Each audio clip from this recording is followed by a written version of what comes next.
주님의 평화가 함께하기를 축복합니다. 새해 복 많이 받으십시오.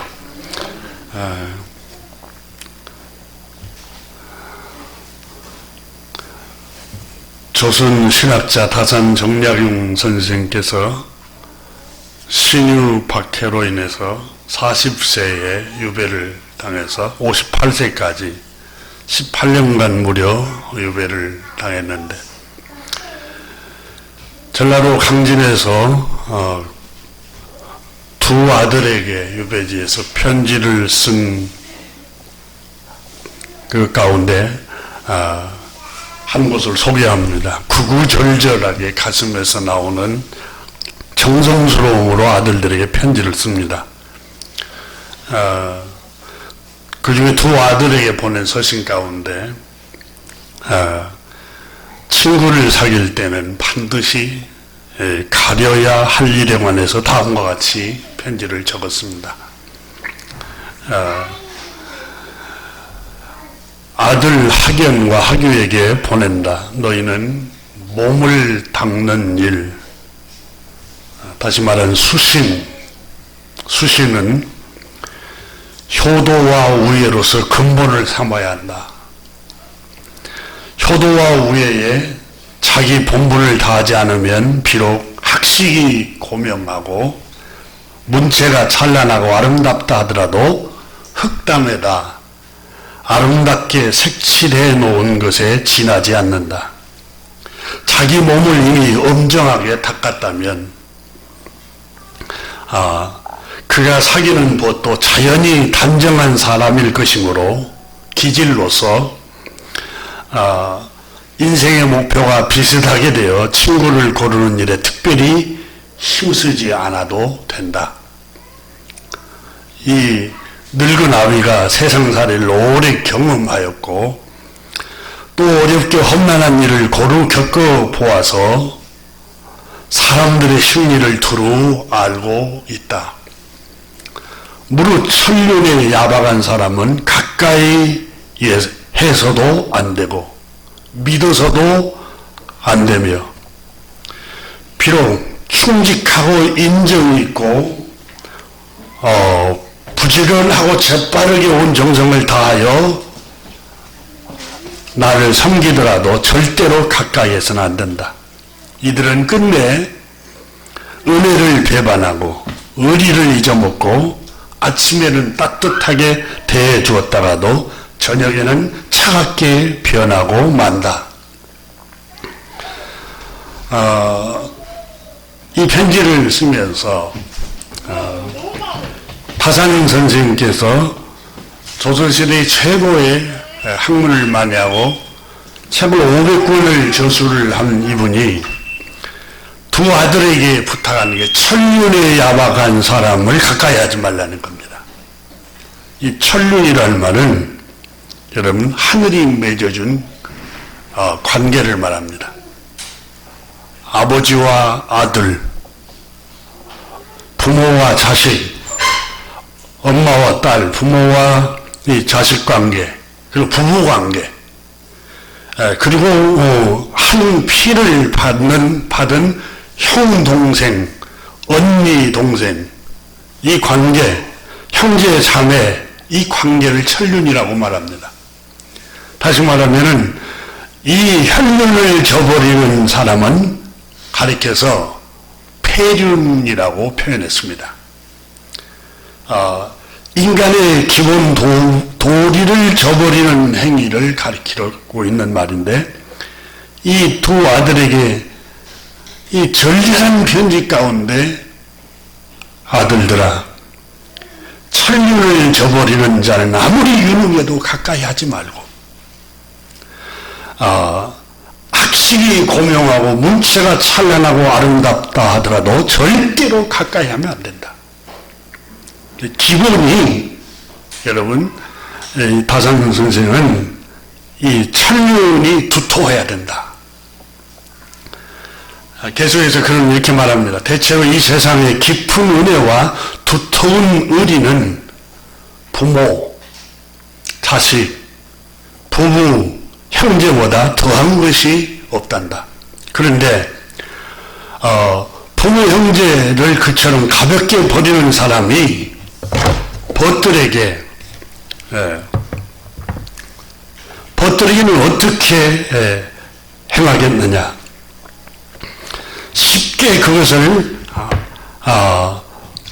알 수 있고 유추해 볼 수 있지 않는 것이냐라고 말했습니다.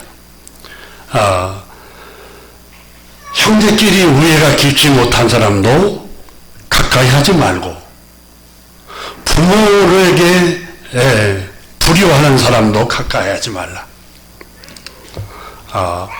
사람을 알아보려면 먼저 가정생활을 어떻게 하는가를 잘 살펴야 보면 안다. 만약 옳지 못한 점을 발견할 때는 돌이켜서 나 자신을 비춰보거라. 상대방을 비방하지 말고 나 자신을 비춰보고, 자신에게도 이러한 잘못이 있는지 조심하면서 그렇게 되지 않도록 단단히 나 자신을 성찰하고 나를 돌아보고 철저히 나 자신을 갈고 닦아라, 변화시켜라, 이렇게 말을 합니다. 옛날에 돌아가신 우리 아버지와 남거 항공은 특별히 사이 좋은 벗이었는데 두 분 모두 다 효자셨단다. 또한 옛날 우리 할아버지와 할아버지 친구인 윤정자공께서도 아주 사이 좋은 벗이었는데 그분들도 모두 다 효자였단다. 그렇기 때문에 그분들은 살아계셨을 때 훌륭한 명성을 잃지 않으셨단다. 나에게 이르러서는 벗을 고르는 일이 바르지 못하여 화살 끝을 갈고 칼날을 벼리며 서로 시기하는 사람들이 대부분 옛날 친하게 사귀었던 사람이었기에 이 점을 이 아버지는 여기에 와서 반성하고 있단다. 이렇게 다산 정약용 선생은 두 아들에게 편지를 쓰면서 사실 신유 박해로 인해서 여러분 정체적인 혼란기에 모함을 당해서 마침내는 저 귀향을 갔는데 그건 바로 친구를 잘못 사귄 것 때문이다 라는 점을 두었습니다. 그래서 이 다산 정약용 선생이 자기 두 아들에게 제일 먼저 해야 될 일이 수신이다. 자기 마음과 행실을 닦고 수양하는 것이다. 자신의 마음을 다스려야 행동을 다스릴 수 있고 몸을 다스릴 수 있단다라고 말했습니다. 이런 가장 인생을 살아가는데 기본이 정말 하나님이 우리에게 맺어주신 관계, 부모와 자식, 부부관계, 그리고 형제관계, 이게 우정이 두텁지 않고 친밀함이 두텁지 않으면 여러분 불행해집니다. 그게 가장 그게 기초라는 겁니다. 성경에도 자기 가족을 잘 돌보는 사람을 택하여 하나님이 직분자로 세우라고 그랬습니다. 자기 가까이에 있는 가족도 못 돌보는데 가까이에 있는 하나님이 맺어주신 그 천령도 사랑하지 못하고 친밀하게 지내지 못하는데 어떻게 다른 사람을 사랑할 수 있겠느냐. 하나님께서도 말씀하셨잖아요. 주님께서도 보이는 사람도 사랑하지 못하는데 하나님을 사랑한다는 말이 무슨 말이냐 이렇게 말했습니다.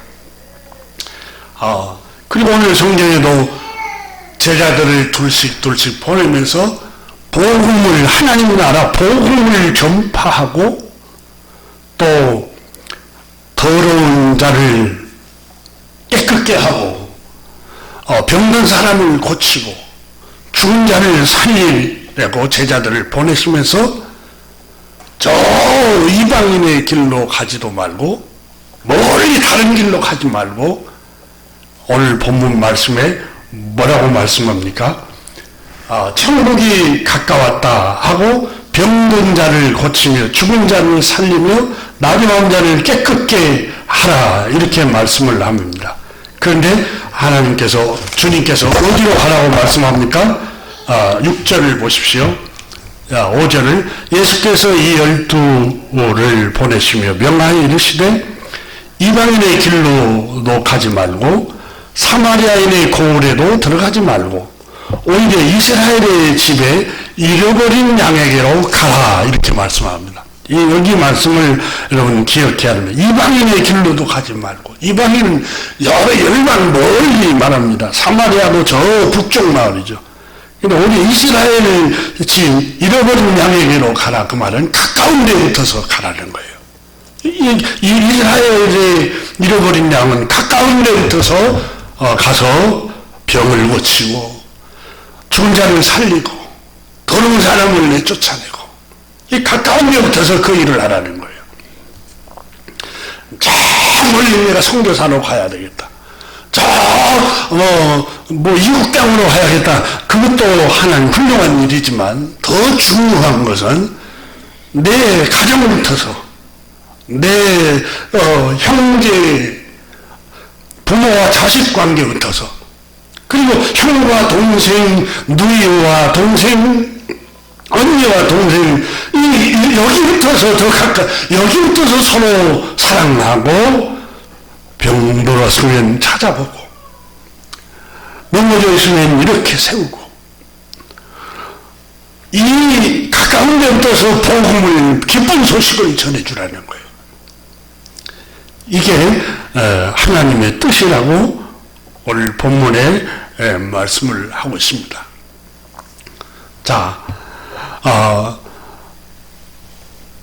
파산 선생님께서는 자기 두 아들에게 신신당부한 것 가운데 수신을 제일 먼저 첫 번째로 강조했습니다.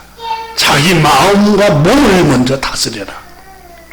그렇잖아요. 내가 짜증이 나는데 내 이웃에게, 남편에게, 아내에게, 동생, 언니에게 여러분 내가 짜증이 나면 짜증나고 그래서 마음의 평정심을 유지하고 마음을 잘 다스려야 친절을 베풀 수 있습니다.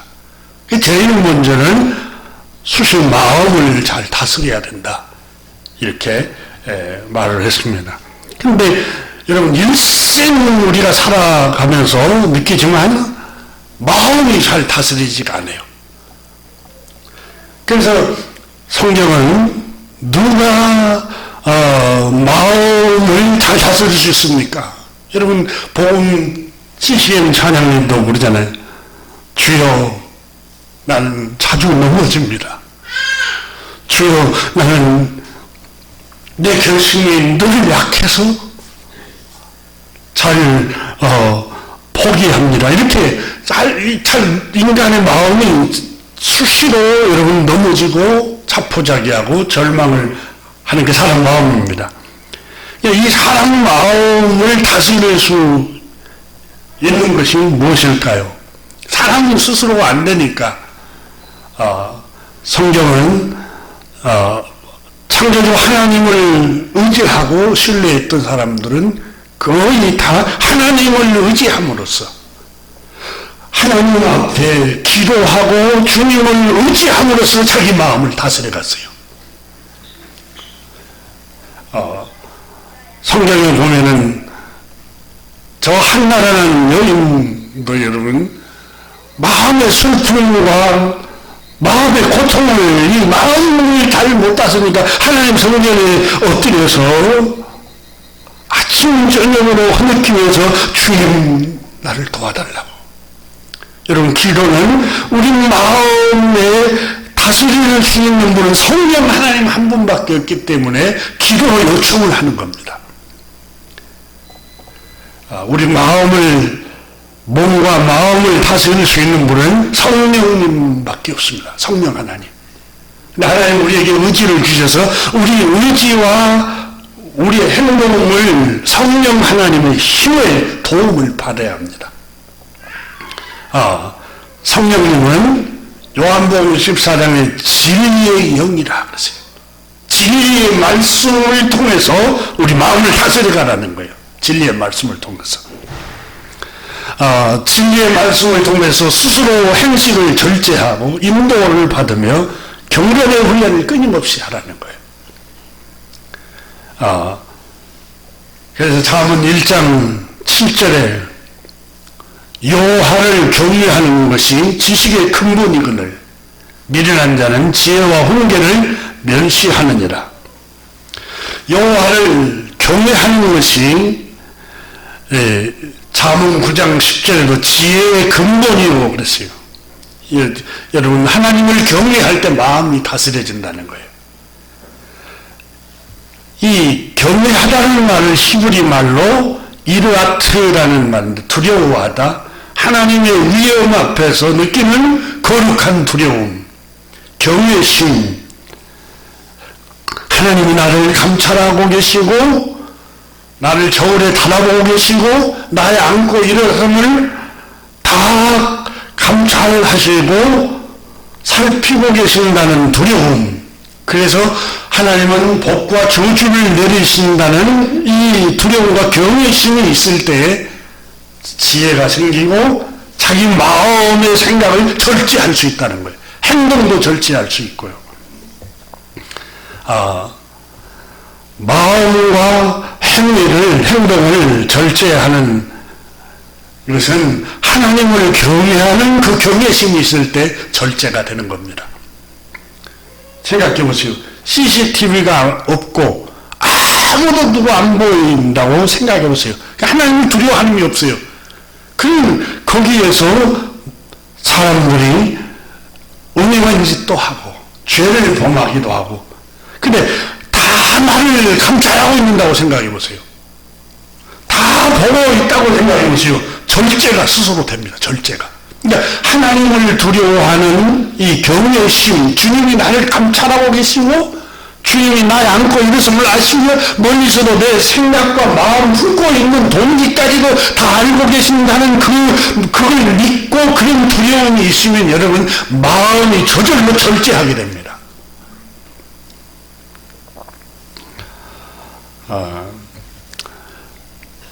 그러므로 오늘 성경은 우리에게 교훈을 합니다. 특별히 제자들을 예수님께서 오늘 본문에 보내는 장면이 나옵니다. 그러니까 예수님 대신해서 제자들을 보내신 거예요. 10장 1절을 한번 보십시오. 예수께서 그의 12 제자를 부르사 더러운 귀신을 쫓아내며 모든 병과 모든 약한 것을 고치는 권능을 주시니라.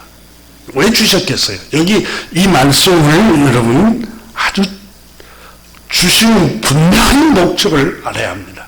제자들이 내가 이런 능력을 행해, 내가 병을 고치는 능력이 있고 귀신을 쫓아내는 능력이 있고 내가 이런 약한 것을 치유하는 권능이 있어. 내가 금식기도에서 이런 권능을 얻어서 내가 이런 능력이 있는 사람이야. 이게 유명세를 나타내려고 또 자기를 선전하려고 그 종교적인 제자들, 그 지도자들의 그 능력을 나타내려고 주님이 주신 게 아니에요.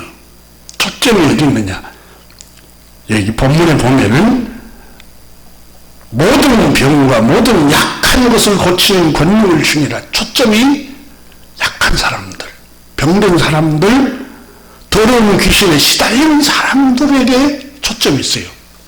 그 사람들을 돌보기 위해서 권능을 주신 것이지.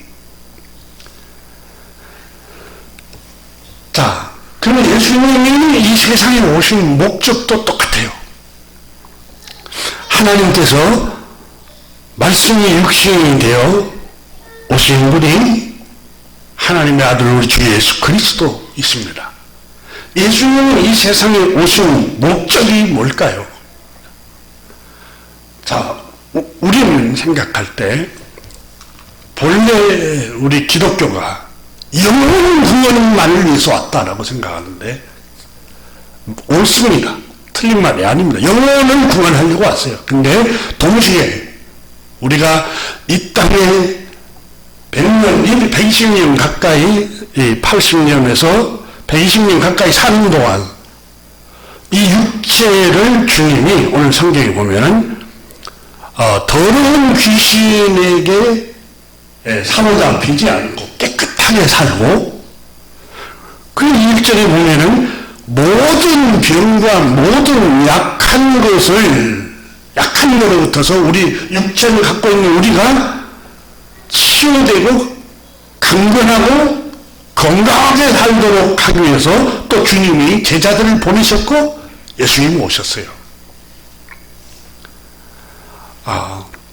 우리가 오해하지 말아야 될 게 영혼만 구원받으면 된다. 물론 영혼은 구원 하나님이 은혜로 주세요. 영혼 구원은. 근데 이 땅에 사는 동안 예수님은 성경을 읽어보면은 자기 아들이 병든 걸, 또 자기 아들을 잃어버리고 또 슬픔을 당하는 사람들을 보면 예수님이 함께 울지 마라 하고 예수님도 함께 흐느끼는 모습을 성경에 봐요. 나사로가 죽었을 때 자기 너희들이 울고 있을 때 함께 예수님이 눈물을 흘리셨다고 기록하잖아요. 이 땅에 사는 동안 예수님은 우리의 눈물을 닦아주시려고 오신 거예요. 영혼을 구원할 뿐만 아니라 그 예수님께서 하나님이 예수님을 보내신 목적을 누가복음 4장 18절에서 예수님은 성전의 안식일 날 그 성전 구절을 펴서 읽으셨어요. 누가복음 4장 18절에 주의 성령이 내게 임하셨으니, 성령님이 비둘기처럼 사도 세례 요한이 세례를 줄 때 예수님께 임하셨죠. 이는 내 사랑하는 아들이요 내가 기뻐하는 자라 하는 음성이 들었다고 그랬잖아요. 근데 성령님이 내게 임하셨으니, 왜냐하면 예수님 그랬어요. 이사야서 인용하면서 왜냐하면 이는 첫 번째로 가난한 자에게 복음을 전하게 하려고 성령님이 내게 임하셨습니다. 이렇게 말했어요. 복음은 우리가 잘 아는 것처럼 좋은 소식을 선포하다라는 뜻이에요. 이완겔리조라는 말씀이 기쁜 소식을 가져오다, 기쁜 소식을 가져오다, 구원의 소식을 가져오다라는 뜻이에요. 예수님이 이 세상에 오신 것은 기쁜 소식을 알리고 가져다 주기 위해서 오셨다는 거예요. 제자들을 보내시면서 복음을 선포하라는 거예요. 복음을. 천국이 가까웠고 복음을 선포하라. 그러면 우리는 요한복음 저 뒷부분에 21장에 가면은 아버지께서 나를 세상에 보낸 것과 같이 나도 너희를 세상에 보내노라 그랬어요. 오늘 이 마태복음 10장에는 12제자를 보내셨어요. 예수님이 오신 목적도 복음을 선포하러 오셨어요. 기쁜 소식을 가져다 주라는 거예요. 우리는 2026년 한 해 동안 좋은 소식을 전하는 사람이 되어야 됩니다. 자꾸 부정적인 소식을 전하고, 차라리 그분이 이 부정적인 소식을 몰랐더라면 고민을 안 해요. 범민을 안 해요. 그러니까 구태여 안 좋은 소식은 전해줄 필요가 없어요.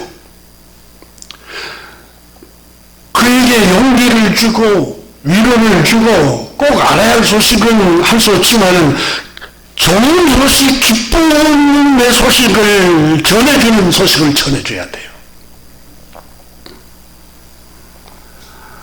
예수님이 오신 목적이 가난한 자에게 복음을 전하게 하려고 내게 성령님을 기름을 부으셨다. 그리고 나를 보내사 포로된 자에게 자유를 주시려고 하나님께서 나를 보내셨다. 이 포로는 전쟁에 여러분 적군이 사로잡아서 끌고 가는 상태, 그게 포로입니다. 누군가가 나를 끌고 가는 상태에서 가는 게 포로예요. 이 포로된 자에게 자유를 주시려고 성령님을 내게 부셨고, 하나님 아버지께서 나를 세상에 보내신 목적은 바로 포로된 사람에게 자유를 주시기, 자유를 자유케 하기 위해서 아버지께서 나를 보내셨다는 거예요.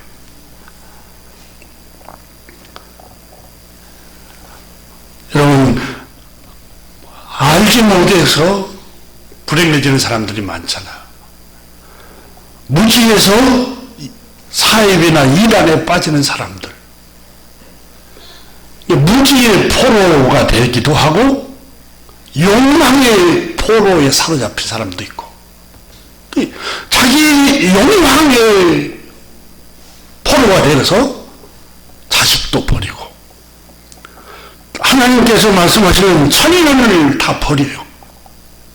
욕망의 포로가 사로잡혀서, 자기 욕망의 포로가 잡혀서 하나님이 짝지어준 사람을 나누지 못할 것이라고 말하는데, 자기 욕망 때문에 그 천년을 버리기도 하고 부모를 외면하기도 하고, 자기 욕망 때문에, 자기 욕망 때문에 하나님 내주신 형제의 우애를 다 저버리기도 하고, 이 욕망으로 얻어서 자유를 자유케 하시고 해방시키기 위해서 예수님이 오셨다는 거예요. 유혹의 포로로부터 예수님은 우리를 자유케 하시려고 오셨고, 불안의 포로, 두려움과 근심, 염려의 포로로부터 예수님께서 해방시키려고 오셨어요. 우리 마음에 늘 드는 부정적인 감정, 비관적인 감정, 원망과 불평하고 조소하게 하고 미워하는 감정으로부터서 우리를 완전히 자유케 하기 위해서 예수님이 이 세상에 오셨다는 거예요. 인권을 유린하고 자신의 욕정과 정욕을, 하나님의 형상을 닮은 사람을 억압하는 사람들로부터 해방시키시려고 예수께서 오셨습니다.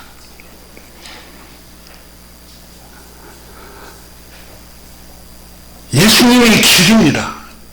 예수님이 길이고 예수님이 하나님 아버지께로 가는 그 길이라고 말했습니다. 예수님이 우리를 자유케 합니다. 욕망으로부터 자유케 하고, 유혹으로부터 자유케 하고, 부정적인 감정으로부터 자유케 하고, 억압으로부터 자유케 하는 거예요. 여러분, 예수님이 오신 목적을 분명하게 이해하고 알게 되면은 종교나 교회의 억압으로부터서 해방을 받을 수 있어요.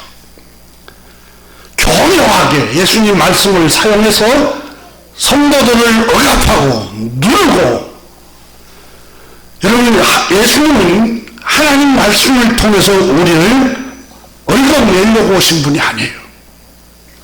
우리에게 자유를 주게 하시려고 오셨고, 예수님은 우리를 해방시키려고 오셨어요. 죄로부터서 해방을 시킬 뿐만 아니라, 욕망으로부터 해방시킬 뿐만 아니라, 육체적으로, 종교적으로, 정치적으로, 억압으로부터서 우리를 자유케 하시는 분이 예수님이십니다.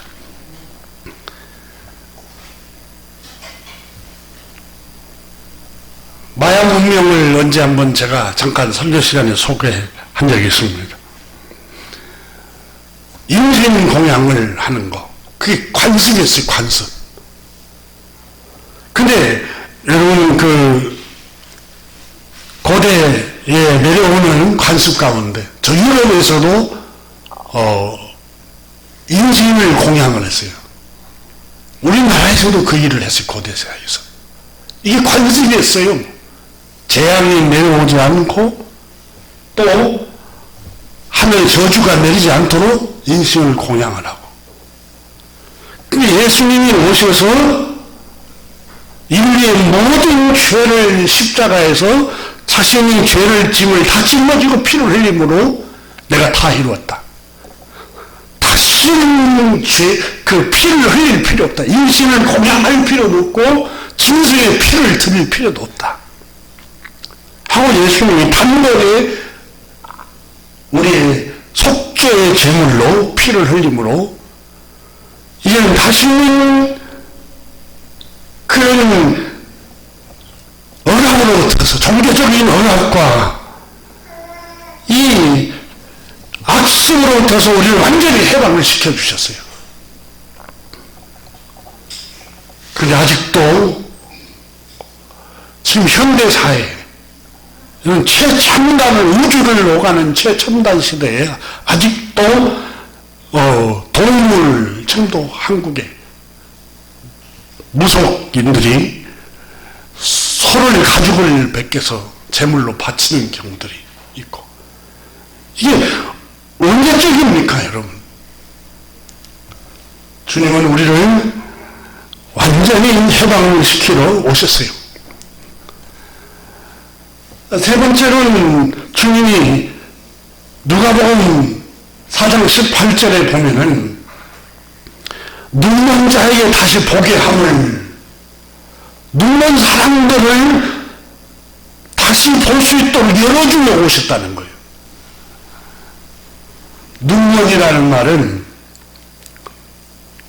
신약성경에 힙호라는 단어인데 연막을 치라, 연기를 피워서 앞을 못 보게 자기 기만으로 부풀다, 교만하다, 안개로 감싸다, 교만하여 부풀리라, 자만심으로 눈을 멀게 하다, 어리석게 하다. 여러분 예수님이 오신 그 당시에는 유대교가 그 종교 지도자들이 그 종교적인 관습을 통해서 연막을 관습과 교리를 자꾸 퍼뜨려서 백성들의 눈을 분별을 못하도록 해버렸어요. 예수님이 성령님을 하나님 나에게 기름을 부으시는 것은 이 눈먼 사람들, 그러니까 다시 말하면 물리적으로 신체적으로 상문학적으로 실제 소경을 말하기도 하지만 더 근원적인 뜻은 영적으로 눈먼 사람들, 분별력을 잃어버린 사람들에게 주님께서 분별할 수 있도록 다시 보게 하기 위해서 예수님이 오셨다는 거예요. 수많은 역사 가운데 여러분 교리로 종교적인 이유로 사람들을 쇠뇌를 시키고 가스라이팅을 시켜서 분별을 못하게 만들어버려요. 분별을 못하게. 하나님의 뜻이 무엇인가를 분별을 못하게 만들어요. 그래서 성경으로 돌아와서 하나님 말씀대로 개혁을 하려면 기존 교인들이 항의를 해요.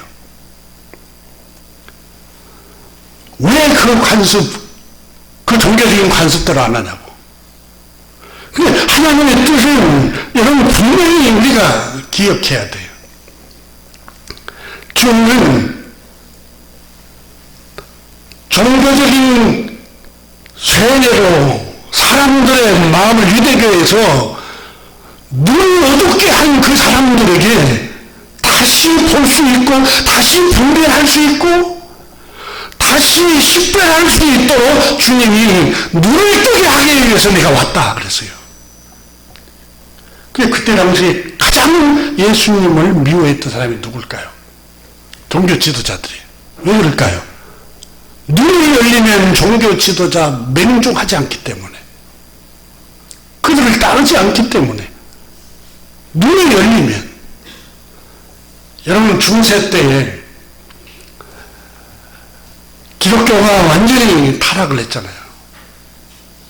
종교개혁이 1517년 저 독일의 마틴 루터, 종교개혁자 마틴 루터가 99개 조항을 가지고 위텐베르 그 대학에 붙여놓고 천주교에 항의를 했잖아요. 그때는 사제들에게 다 복종을 했어요. 복종을. 생각해 보세요. 중세 전에 지어졌던 성당을 보세요. 여러분이 텔레비전을 봐든 뭘 봐든 중세에 지어졌던 성전을 한번 보세요. 그 전에. 현대에도 잘 상상이 안 갈 만큼 무리무리하게 거대한 성전을 짓지 않습니까?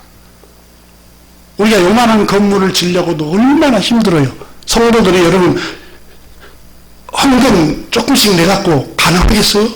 불가능해요. 근데 그 어마어마한 거대한 성당을 건축할 때 그때 살았던 백성들이 얼마만큼 헌금을 하고 얼마만큼 착취를 당했을까요? 종교적으로 세뇌가 돼서. 그래서 그게 예수님이 오신 목적은, 예수님 그랬잖아요. 예루살렘 이 성전을 헐어버려라. 내가 사흘 만에 짓겠다 그랬잖아요. 아니 예루살렘 성전을 숭배하기까지 하면서 성지순례를 하는데 성전을 헐다니. 근데 예수님은 그랬잖아요. 내가 곧 성전이다. 예수님 몸이 성전이지 그 건물이 성전이 아니라는 거예요. 예수님께서는 오셔서 백성들의 어두운 눈을 그냥 속에의 눈을 밝히러 오신 거예요. 완전히 눈을 뜨게 하려고 오신 거예요. 눈을 뜨게 하시려고.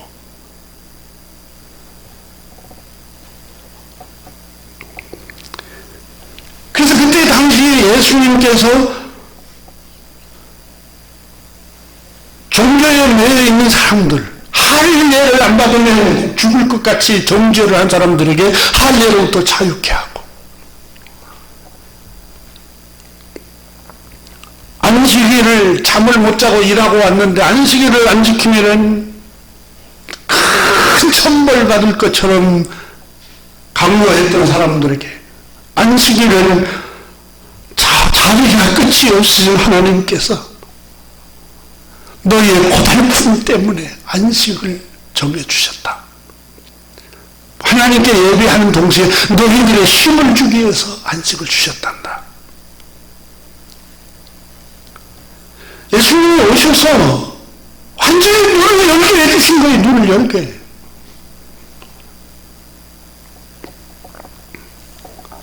여러분 늘 한번 생각하세요. 내가 생각하는 그 아버지가 그걸 원하십니까? 한번 생각해 보세요. 그렇게 생각해 보면 하나님 아버지를 잘 이해할 수 있습니다.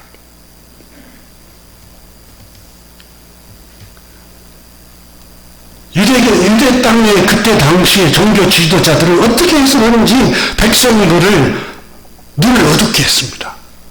눈을 어둡게 해야 맹종을 하려며 종교 지도자에게 따라오려며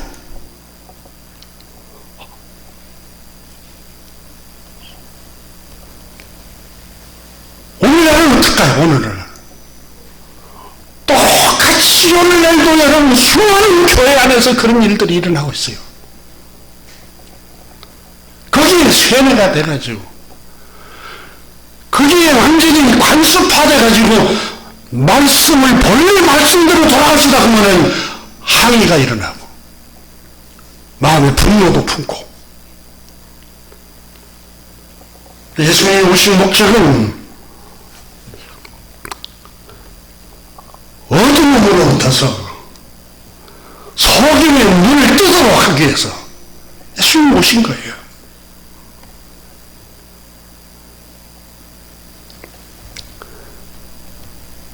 진리를 믿도록 하기 위해서 예수님이 오신 거예요. 거짓된 가르침과 마음의 눈을 어둡게 하는 어둠으로부터 분별할 수 있도록 영적인 눈을 분별할 수 있는 눈을 갖도록 하기 위해서 예수님이 오신 거예요. 마태복음 23장 16절 이하에 가장 당시에 구별되게 살았던 경건주의자들이 누구입니까? 바리새파 사람들, 이 사람들 더불어서 화 있을지는 저 눈먼 인도자여. 17절에 마태복음 23장 어리석은 맹인들이요. 마태복음 23장 24절에 맹인된 인도자들이요. 이렇게 말합니다. 그때 당시에 종교 지도자에게 말했습니다. 화 있을지는 저 눈먼 인도자들이요. 어리석은 맹인들이요. 맹인된 인도자들이요. 이렇게. 그리고 25절에 화 있을지언정 외식하는 서기관들과 바리새인들이여 창과 대접에 거치는 깨끗이 하되 그 안에는 탐욕과 방탕으로 가득하게 하는도다. 이게 그때 당시에 이 종교 지도자들이 마음에 탐욕과 방탕이 있으니까 백성들을 자꾸 어둡게 하는 거예요. 마음을. 그리고 26절에 눈먼 바리새인들이요. 너는 먼저 안을 깨끗이 하라. 너희 안을 먼저 청소하라는 거예요. 너희 마음을 청소해라. 그 말, 청소해라.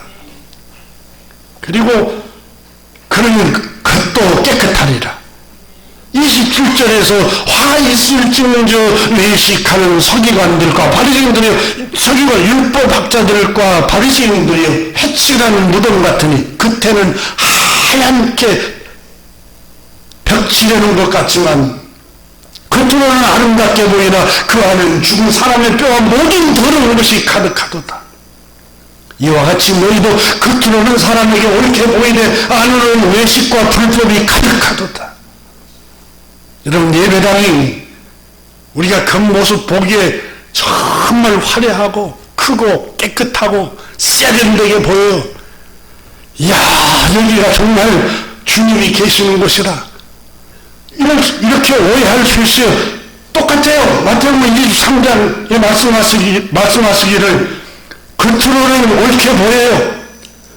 겉으로는 아름답게 보여요. 세련되게 보여요.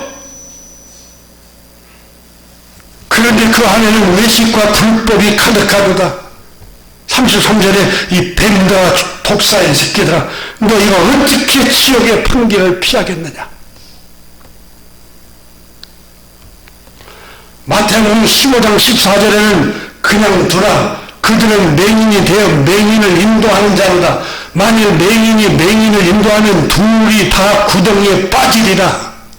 예수님 그랬어요. 누가복음 6장 39절에는 맹인이 맹인을 인도할 수 있느냐? 둘 다 구덩이에 빠지지 아니하겠느냐? 둘 다 분별을 못하는 거예요. 누가 맹인입니까? 누가 앞을 못 보는 장님입니까? 예수님께서는 창과 대접의 겉모습만 깨끗이 하듯이 사람 눈에 보이는 모습만 아름답고 세련되고, 하지만 행동은 마음으로는 욕정과 탐욕과 더러움으로 가득 차 있는 것이라고 그랬습니다. 기도를 많이 한 사람처럼 보입니다. 주여, 내가 1회에 2번씩 금식한 사람입니다. 나는 저 세리와 하지 않습니다. 나는 구별되게 사는 사람이고 안식일을 지키고 온전한 11조를 드리고 남의 것을 탐내고 토색하는 일이 없는 사람입니다. 기도도 유창하게 합니다. 성전에 올라와서 여러분, 이것에 속으면 안 돼요.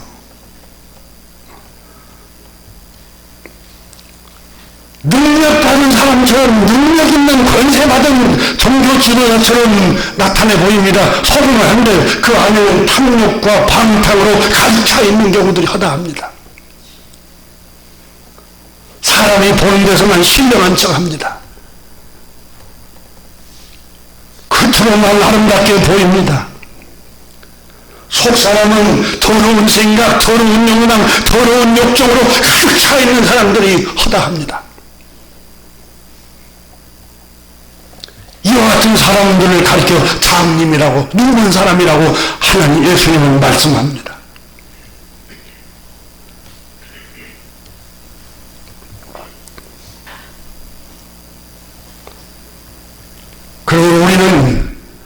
조심해야 됩니다. 거짓 종교 지도자들, 거짓 목회자들 수없이 많습니다. 예수님께서는 그날에 많은 선지자들이 버림받을 것이라 그렇지 않습니까? 그 말은 무슨 말입니까? 많은 목회자들이 거짓, 눈먼 목회자들, 거짓 교회, 겉으로는 진짜 같은 교회지만 실제로는 거짓된 것들이 너무 많다는 거예요. 잘 분별해야 돼요. 교회를 다니는 것도. 그게 건축이 아름답더라. 사람이 많이 모이더라. 세련된 교회더라. 뭐 하더라. 그런다고 해서 너 거기 교회 다녀라. 여러분, 예수님은 우리에게 말씀하였습니다. 마태복음 7장 15절에 거짓 목회자들을 삼가하라. 선지자라는 말 오늘날 목회자들이 말이지 의미합니다. 거짓 목사들을 조심해라. 삼가하라는 말은 조심해라. 양의 옷을 입고, 금보석은 양의 옷을 입다는 거예요. 신령한 것 같고, 너희에게 나오나 속으로는 노략질하는 일이라. 속 사람은 너희가 어떻게 알겠느냐? 속 사람은 이리 같은 마음. 핥히고, 상처 주고, 결국은 물어뜯고 집어 삼키려고 하죠. 시간도 뺏고, 돈도 뺏고, 물질도 뺏고, 재능도 빼앗아가려고 하고. 마태복음 24장 11절에 거짓 선지자가 많이 일어나나 많은 사람을 미혹하겠으며 그러세요. 마태복음 24장 11절에 거짓 선지자가, 거짓 목사들이 많이 일어날 것이다. 근데 많은 사람을 미혹한다는 말은 많은 사람을 속일 것이다. 감쪽같이 속여버릴 것이다. 마태복음 24장 24절에 거짓 그리스도들과 거짓 선지자들이, 거짓 목회자들이 일어나 큰 표적과 기사를 보여 할 수만 있으면 택하신 자들도 미혹하리라. 이 거짓 목회자들이 일어나서 능력을 나타내고,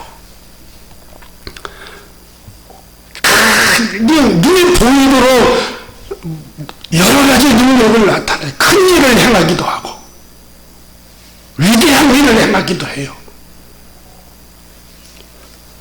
기독교인들이 볼 때, 이야, 그렇게 훌륭한 일을 하고 그렇게 위대한 일을 해서 이런 일을 많이 하지만 결국은 택하신 자들을 속이기 위해 미혹하리라. 마태복음, 마가복음 13장 22절을 거짓 그리스도들과 거짓 선지자들이 일어나서 이적과 기사를 행하여 할 수만 있으면 택하신 자들을 미혹하려 하리라.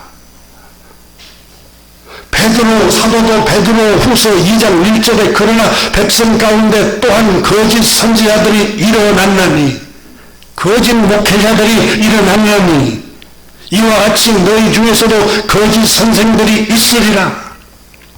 그들은 멸망하게 할 이단을 가만히 끌어들여 자신들을 사신 주를 부인하고 임박한 멸망을 스스로 취하는 자들이라.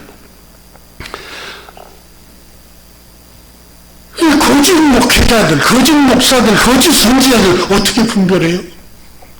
장로교 간판 있고, 감리교 간판, 순도교 간판 있고, 침례교 간판 있는데 어떻게 알아요? 요한일서 4장 1절 2절에 한번 같이 열어보세요. 분별을 해야 눈을 열어서 그냥 분별할 줄 알아야 돼요. 그래야 큰 모습에 속지를 않아요. 여러분 자녀들도 속아서 겉모습만 보고 그곳에 출석하라고 하지 않죠. 요한일서 4장 1, 2절에 말씀합니다.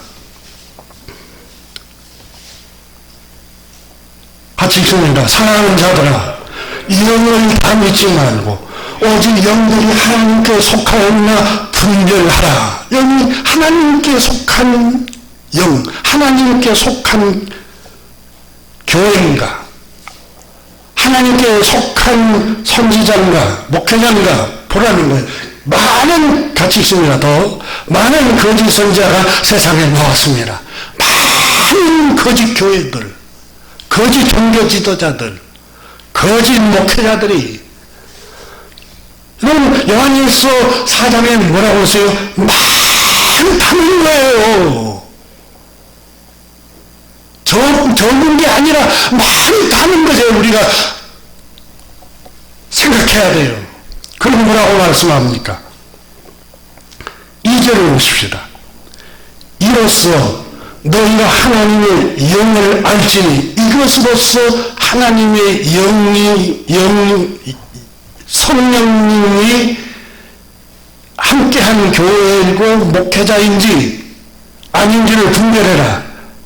자, 곧 예수 그리스도께서 육체로 오신 것을 시인하는 영마다 하나님께 속한 것이요. 자, 여기 중요한 말씀이 있습니다. 하나님께 속한 것인지 아닌지를 어떻게 알 수 있다고 그랬어요? 예수님이 육체를 입고 세상에 오셨구나. 첫 번째 그게 하나님께 속하는 사람인지 아닌지를 알 수 있다.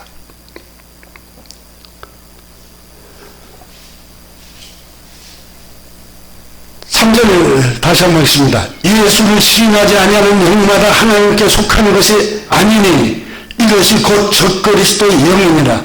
오리라 한 말을 너희가 들었거니와 지금 벌써 세상에 있느니라. 예수님이 영으로만 임했다, 영으로만 부활했다 하는 이런 사람들은 하나님께 속한 사람들이 아니라는 거예요.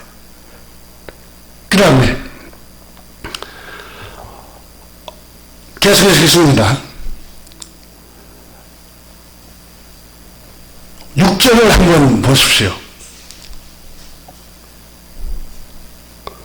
5절 6절 그들은 세상에 속한 거로 세상에 속한 말을 하며 세상이 그들의 말을 듣느니라.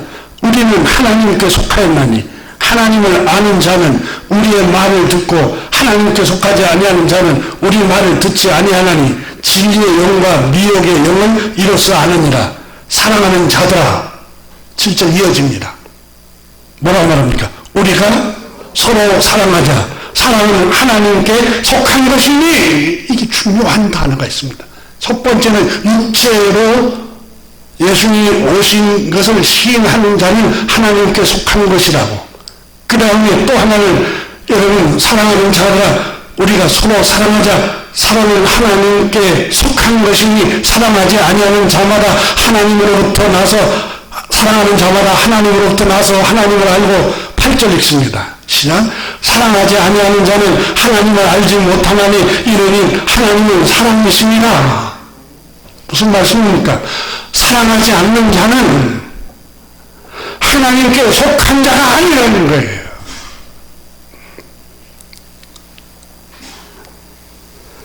그래서 사람은 여기 있으니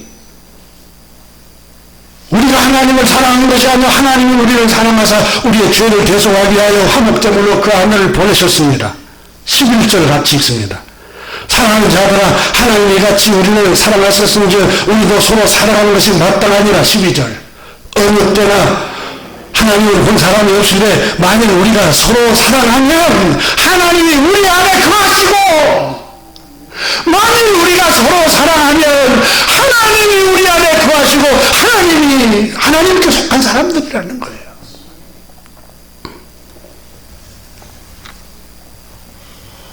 우리가 여러분 하나님께 속했다 속하지 않았다 어떻게 알 수 있어요? 결국은 하나님 서로 사랑하느냐? 그러면 사랑이 뭐예요? 로마서 13장에 10절에 그랬잖아요.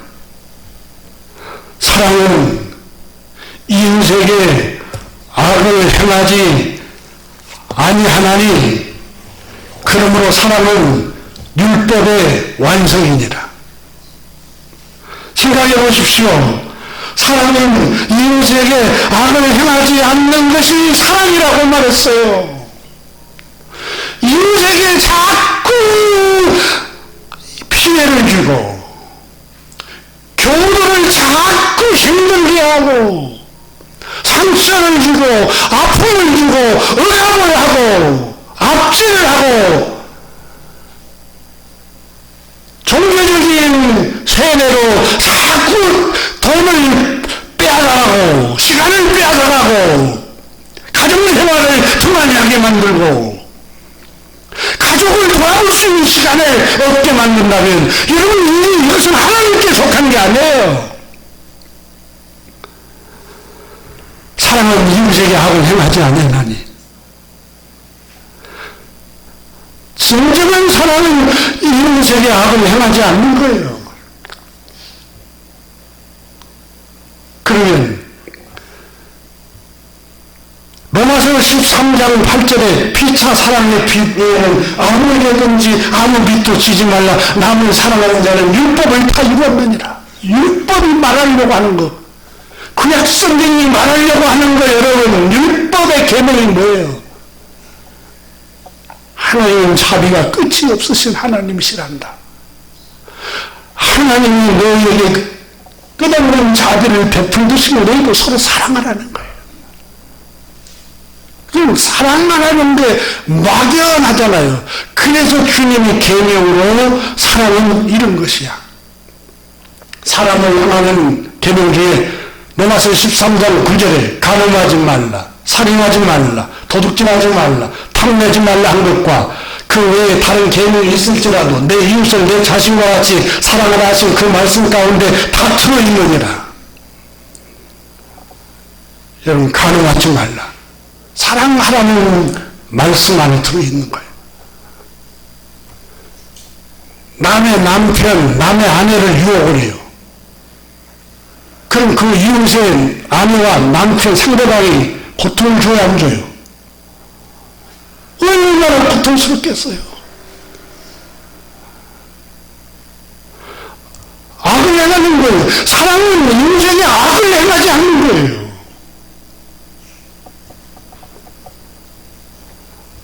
서로 추행을 해요. 간음하지 말라 그랬잖아요. 이 계명은 율법, 사랑의 율법 안에 다 들어있어요. 서로 폭행을 해요. 음란 배설로 그 사람을 말려서 상처를 줘요. 이웃을 괴롭히는 거예요. 이웃을 고통스럽게 하는 거예요. 그래서 주님께서 살인하지 말라. 미움과 시기와 살인, 증오심, 이웃을 괴롭히는 거죠. 도둑질하지 말라, 탐내지 말라. 여러분 이웃의 것을 자꾸 탐내요. 이웃의 돈을 탐내고 물질을 탐내고 그가 갖고 있는 것을 탐내고 이건 이웃의 고통을 주는 거잖아요.